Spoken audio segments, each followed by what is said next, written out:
One minted aristocrat, completely undignified, in fair Hertfordshire where we set our scene. From siblingless childhood to childless adulthood, a ripe will, 16 million no less, rests all for the taking. From forth the fortunes of 5 will come to pass, some fatal, who will survive. Is now the 20 minutes traffic of our stage, and will distract, we hope, from the current plague. In rural Hertfordshire, Lady Araminta de Percy-Shelley is having one of her increasingly rare lucid moments. She knows she hasn't got long to live, yet she still hasn't finally decided who will inherit her £16 million fortune. She's come up with an idea to help her make the final decision. She's lying in bed sharing her plans with her private physician, Dr. Yanni Perdislap. She met a very young Dr. Perdislap when she was on safari in South Africa in the early noughties. He was actually a vet specialising in equine medicine, but Minty, as she liked to be called, was so enamoured of the dashing vet that she convinced him to return to the UK with her and to switch horses for humans.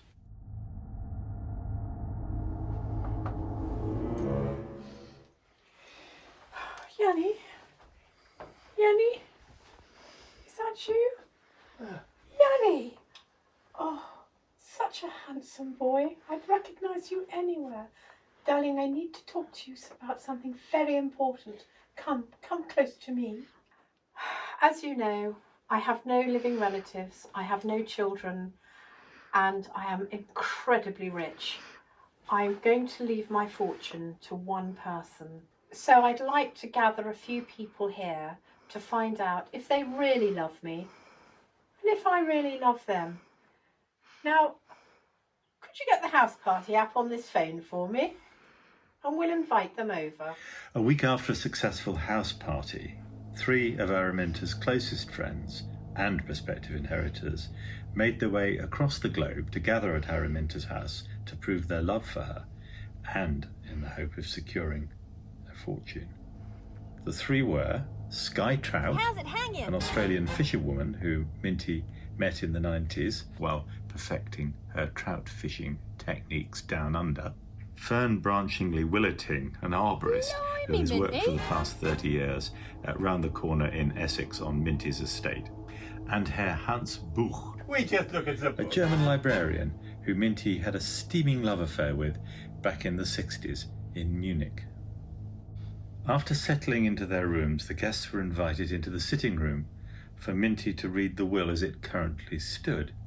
Also present were Dr. Perdislap and Minty's cook, Bess Beesk.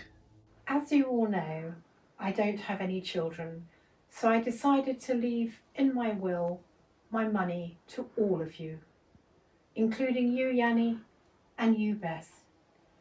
But now I've decided I'll just leave it to one of you. But over the next few days, you've all got to show me how much you love me and why you deserve this. And then I will make my final decision.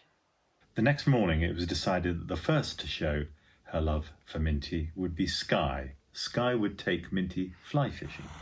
But as the lake was quite a distance, it was decided that Minty would make her way there by mobility scooter. G'day, Minty. How's it hanging? We've got great conditions today, mate. The water is just brimming with fish.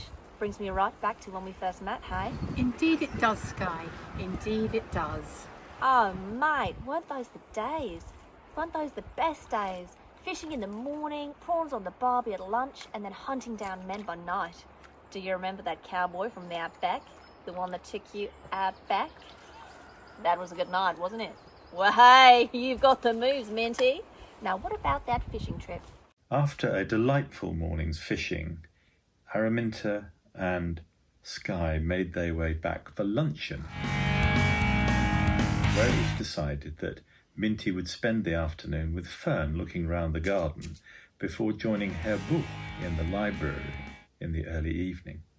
Blimey, Minty, it's a bit fast, isn't it? Come on, get off of there. Come on. come on, I want to have a look at your bush.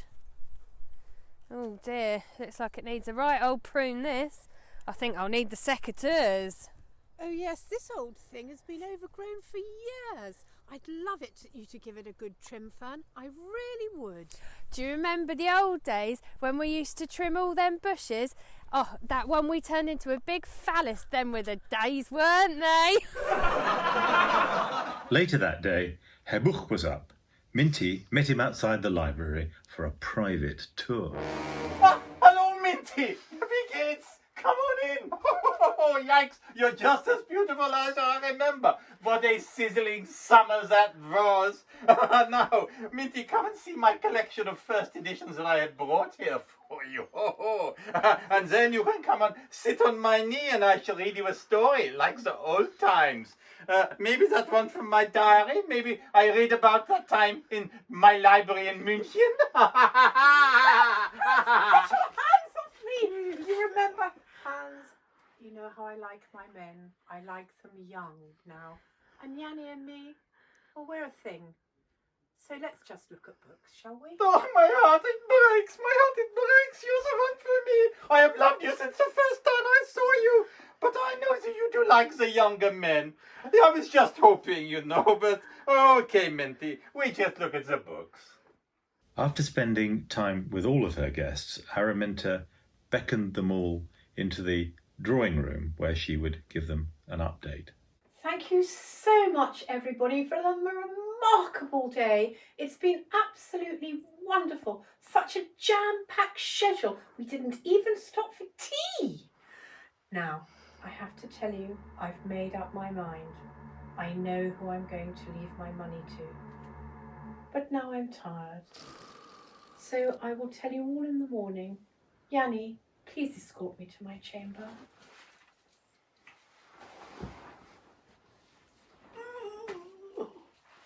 Thank you, darling. Good night, all. Good night. Night engulfed the house and the guests took to their beds. Each wondered how they'd done and whether tomorrow would be the day that they became heirs. Before long, they slipped off to sleep and morning arrived. The guests gathered at the breakfast table and Minty arrived to share her news. All the guests were present, except Fern. Morning, everyone. Oh, where's Fern? I haven't seen her, mate. No, me neither. She wasn't in the library. I took her up a cup of tea this morning, but she weren't there. She'll have gone for her morning walk. I'll go and have a look now. I'll come with you. Holy shit! She's been bludgeoned! She's croaked it! No, mate, she's gone. It's not good news. Fern has died. Not only that, she's been bludgeoned to death. She's been bloody murdered. Not in the library. Look, everyone, keep calm, stay inside. Bess, if you go put on some tea, we'll have a sedative. I made some earlier.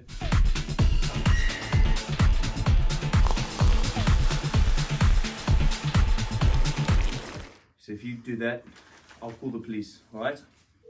After Dr. Perdislap called the police, Bess made the tea and Perdislap added the tranquilizer, one he normally used on the horses back in South Africa. The portion that Perdislap added, however, was much more than usual, and within 15 minutes, everyone except Perdislap had fallen into what is commonly known as a K-hole.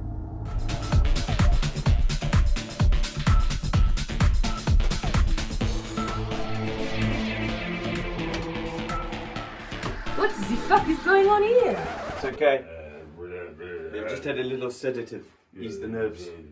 Why don't I show you the body?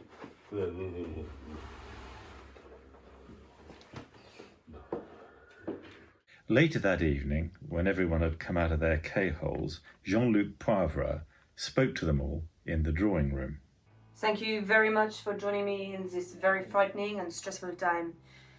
I am afraid I have to tell you that there has been a murder. Fern was murdered. She was hit over the head with a blunt instrument. She would have died almost instantly. But I also have to tell you, and this is a little bit frightening, that the murderer is almost definitely here. So, for tonight, I want you to go back to your rooms, lock the doors, stay safe, and tomorrow I will conduct my interviews. Bonne nuit. Night drew in, and all was quiet until about 2 a.m. That's when the corridor creeping began. After putting Minty to bed, Dr. Percy-Shelley made his way to the bedroom of fisherwoman Skye for a night of passion. By 2:30 a.m, they were down to business. Oh, you scallywag. I knew you wanted a little bit of trout. You fell for me hook, line and sinker, didn't you?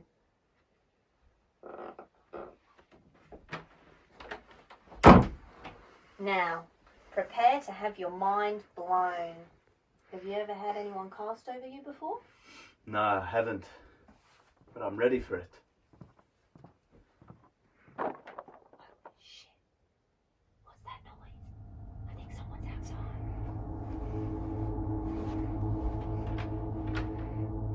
No, there's no one here. No. After a night of tossing and turning and interrupted sleep, and of course some shenanigans, the guests made their way down to breakfast to await Jean-Luc Poivre, who'd be talking to them about their interviews. All that is, Morning, everyone. except Skye. Oh, where's Skye? I haven't seen her. I saw her last night in the drawing room. We were with the detective. Bess, did you take her up her morning tea? Oh no, she said last night she didn't want a cup of tea this morning, in case it gave her another one of those funny turns she's been having. She wasn't in the library. Yanni, will you go and check on her, please? We really must start these interviews. I'll come with you.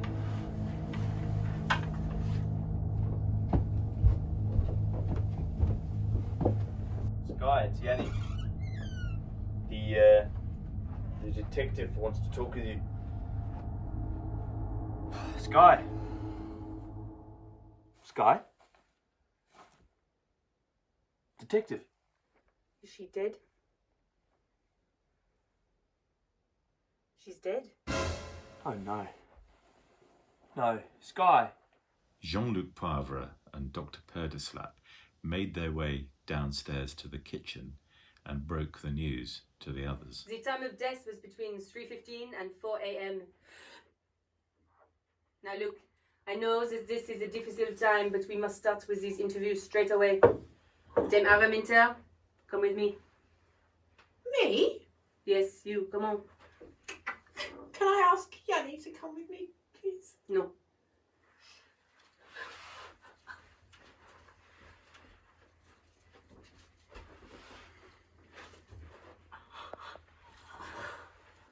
Right, let us get down to it. Where were you last night?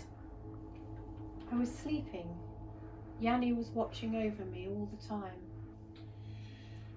I was with Minty. Didn't leave her side all night. I was reading in the library until late, and then I went to bed on my own, sadly. After we was in the drawing room, I put out some stuff for the breakfast spread. I remember waking at about 3 in the morning. He was still there, looking lovingly at me, I may add. I wanted to go to bed with Minty for old time's sake. Know what I mean? Say nudge nudge, wink wink, hanky panky, say no more. I didn't do nothing. I promise. So, you have no alibi?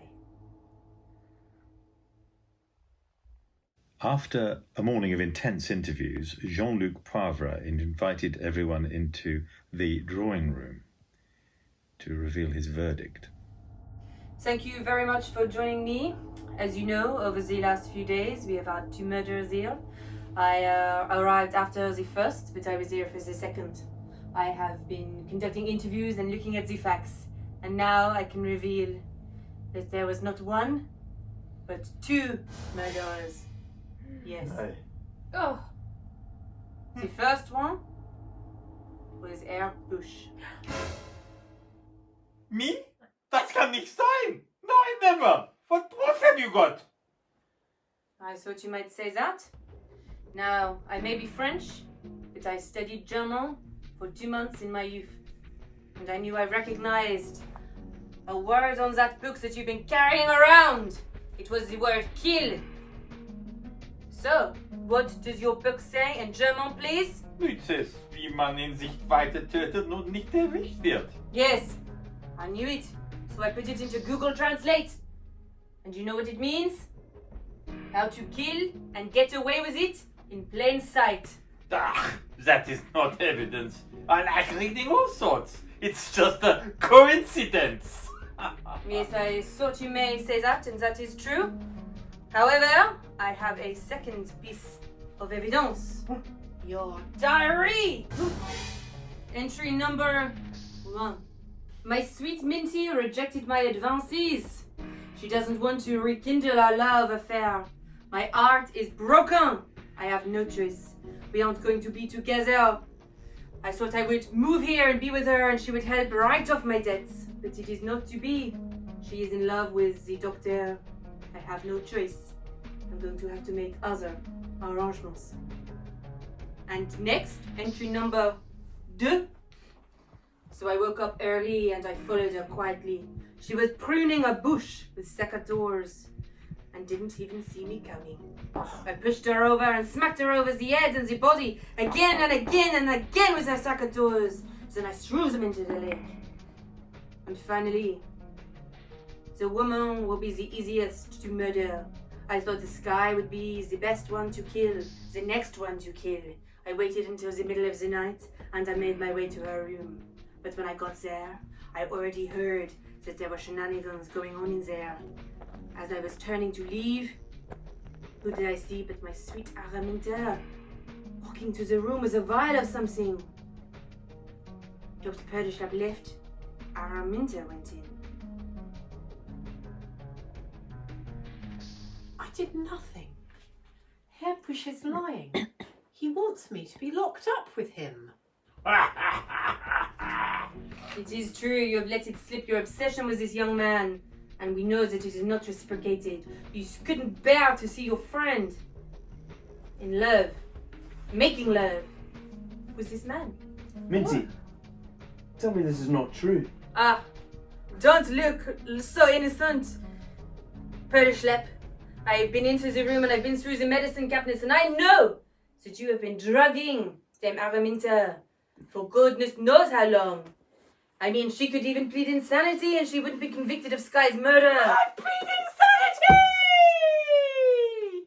Bugger. Well, you may get away with murder, but you will still be locked up for manslaughter. And you will be locked up for drugging her, and you will be locked up for murder. does that mean? Does that mean? Yes, Bess, yes it does. According to the wills that I have read, nobody who has been arrested, convicted, or in jail can inherit the fortune. So it is yours. Enjoy. And there we settle the case of Araminta and her fortune. Undignified in life, undignified with money. A base party of friends, all after some coin. Some ready to kill for their chance of gold. Greed is the enemy from which only comes despair. In our play here, it left 2 dead, 3 imprisoned. Who inherited? The person with no agenda. Cook Bess, loyal, kind and loving. And therein lies the moral of this story. Evil never triumphs.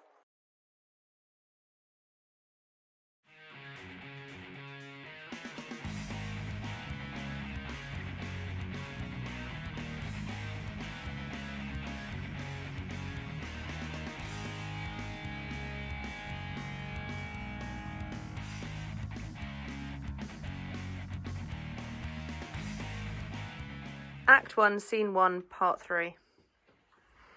I'm ready to make my final decision about my will.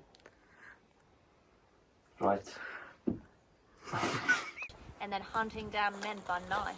Do you remember that cowboy from the outback? It's in need of a prune, I'm not going to lie. I think I'll need the secateurs. Oh yeah, this old bush has been overgrown for years. Why are you speaking like me?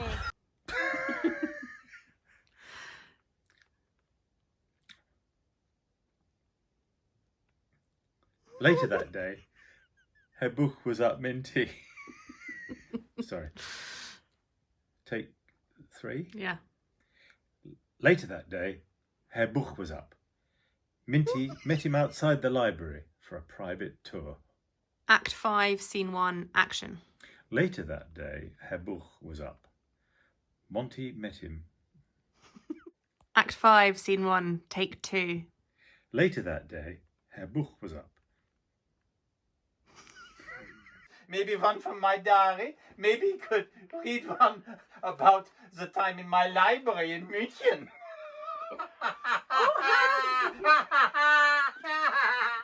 Act 7, Scene 2, Action. Good morning. Where's Fern? I haven't seen her, mate. No, me neither. She wasn't in the library.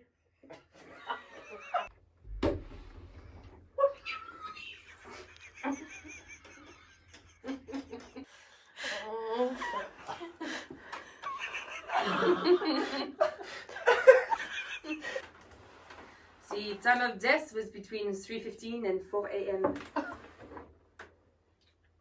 Now I know this is a difficult. So let us start with the first one. Herr Buch. Yes. Me? No, I never. Herr What proof have you got?